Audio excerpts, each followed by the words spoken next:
Target with PS Parihar channel में आपका स्वागत है। सुबह के इस वीडियो में ऐसी सूचनाएं होती हैं जो विभिन्न समाचार पत्रों पर छाई हुई होती हैं और विद्यार्थियों के लिए आवश्यक होती हैं। तो आइए शुरू करते हैं और देख लेते हैं कि आज के समाचार पत्रों में विद्यार्थी जीवन से संबंधित कौन-कौन सी सूचनाएं हैं। आगे बढ़ने से पहले एक सूचना उन विद्यार्थियों के लिए जो विद्यार्थी किसी भी प्रतियोगी परीक्षा की तैयारी कर रहे हैं और जिन परीक्षाओं में सामान्य हिंदी पूछी जाती है।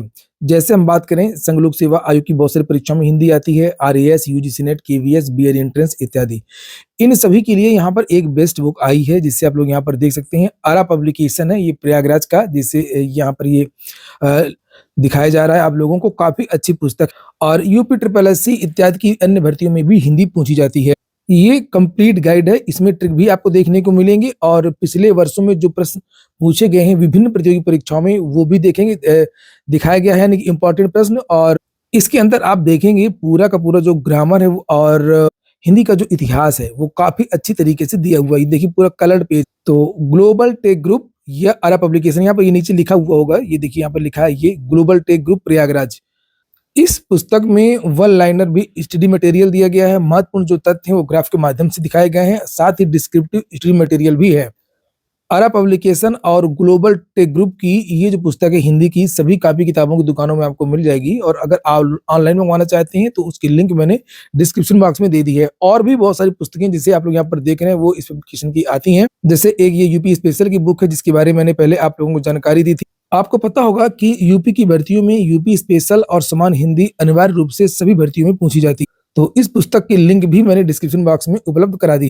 ऑनलाइन तो ये मिल ही रही है, अगर ऑफलाइन अगर आप लोग चाहते हैं तो सभी कॉपी किताबों की दुकानों में आप लोगों को ऑफलाइन भी ये पुस्तक मिल जाएगी। चलिए शुरू करते हैं। सबसे पहले सूचना, शिक्षा मित्रों के मानदेय वृद्धि की बड़ी उम्मीद। बेसिक विद्यालयों में तैनात 1,43,000 शिक्षा मित्रों के मानदेय वृद्धि की उम्मीदें बढ़ गई हैं।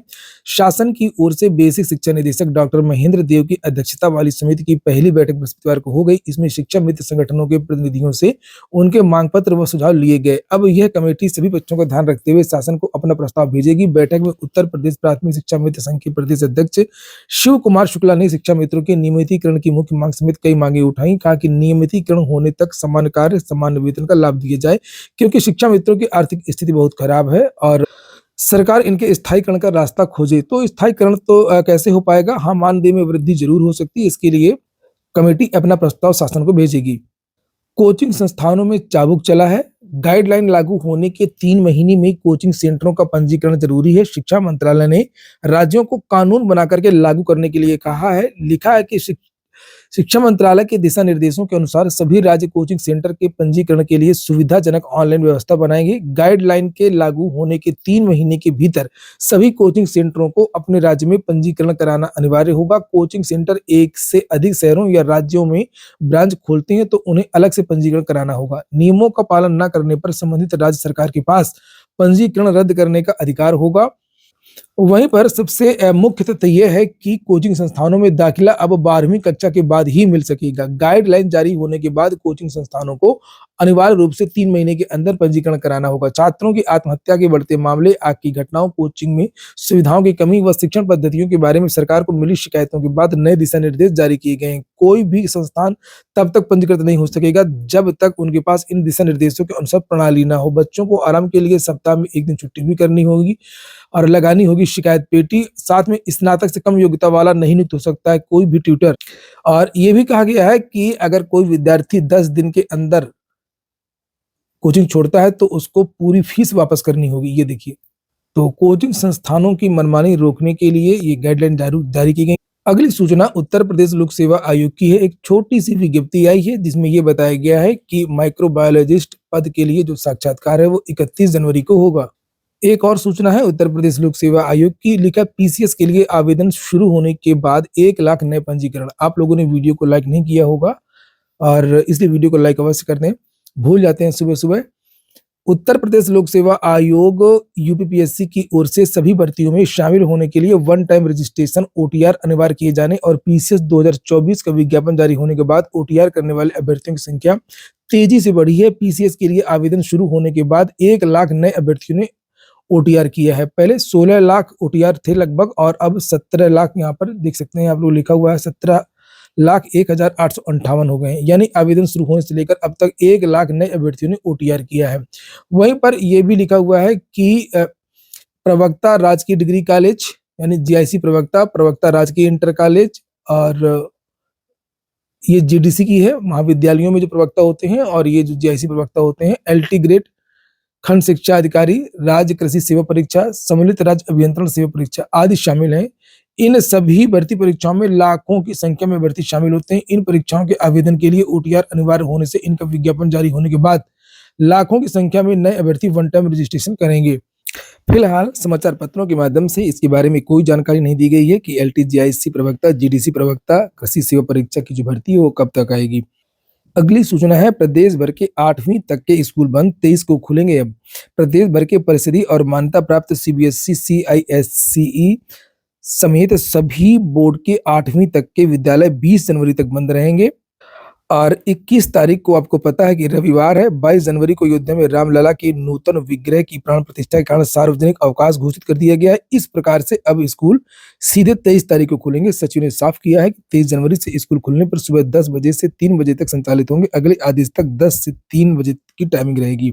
5 साल से नौकरी कर रहे शिक्षकों को राहत मिल गई है। सुप्रीम कोर्ट ने याचिका खारिज कर दी है। अब 68,500 शिक्षक भर्ती की सीबीआई जांच नहीं होगी। ये वही भर्ती है जो काफी विवादित थी। इसमें कापियां वगैरह जलाई गई थी और कुछ ऐसे विद्यार्थी भी पास हो गए थे जिन्होंने परीक्षा नहीं दी थी। लिखा है, परिषदीय प्राथमिक स्कूलों में 68,500 सहायक अध्यापक भर्ती में बड़ा संकट टल गया है। परीक्षा में हुई गड़बड़ी की सीबीआई जांच की मांग को लेकर के दायर याचिका को सुप्रीम कोर्ट ने पिछले दिनों खारिज कर दिया है और इसी के साथ 5 साल से नौकरी कर रहे शिक्षकों ने राहत की सांस ली है। 9 जनवरी 2018 को 68,500 शिक्षक भर्ती के लिए शासनादेश के आधार पर 27 मई 2018 को लिखित परीक्षा कराई थी।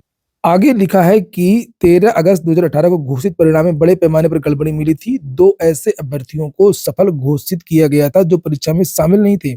यही नहीं, परीक्षा में फेल 23 अभ्यर्थियों को भी पास कर दिया गया था। गड़बड़ी का खुलासा होने के बाद कई अभ्यर्थियों ने हाईकोर्ट में याचिकाएं की थी और कुछ अधिकारियों के खिलाफ कार्रवाई भी की गई थी, जैसे सुत्ता सिंह और जयविंदर सिंह एरी, लेकिन बाद में सब बहाल हो गए। हुआ कुछ नहीं, सब खत्म। 1649 परिचालकों की होगी भर्ती। परिवहन निगम की ओर से प्रदेश भर में 1649 पदों पर परिचालकों की भर्ती के लिए बृहस्पतिवार को सूचना जारी की गई है। भर्तियां सेवा योजन की मदद से संविदा पर होंगी। भर्ती के लिए इंटरमीडिएट पास होने के साथ CCC प्रमाण पत्र जरूरी है। तो ये सब भर्तियां स्थायी भर्तियां होनी चाहिए और बहुत सारे विवाद होते हैं और सरकार अब ज्यादातर विभागों में संविदा भर्तियां ही कर रही हैं। बताया गया है कि कहां-कहां पर कितनी भर्तियां होंगी। लेकिन निगम के मुताबिक लखनऊ परिक्षेत्र में 288, अलीगढ़ में 239, गाजियाबाद में 147, मुरादाबाद में 557, बरेली में 256, नोएडा में 162 परिचालकों की भर्ती की जाएगी।